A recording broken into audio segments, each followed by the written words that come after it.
Praise the lord. వాక్యాన్ని ధ్యానించుదాం.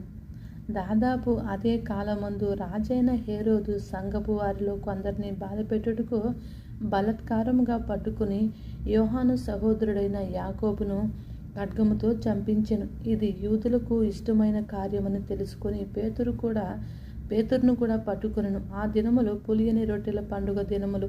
అతన్ని పట్టుకుని చెరసాల్లో వేయించి పస్కా పండుగ అయిన పిమ్మట ప్రజల యొద్దకు అతని తేవలనని ఉద్దేశించి అతనికి కావలి ఉండుటకు 4 చతుర్థముల సైనికులకు అతన్ని అప్పగించెను. పేతురు చెరసాల్లో ఉంచబడిను. సంఘమైతే అతని కొరకు అత్యాసక్తితో దేవుని ప్రార్థన చేయుచుండెను. హేరోదు అతన్ని వెలుపలికి తీసుకుని రావలే ఉండగా ఆ రాత్రియే పేతురు 2 సంకెళ్లతో బంధింపబడి 2 సైనికుల మధ్య నిద్రించుచుండెను.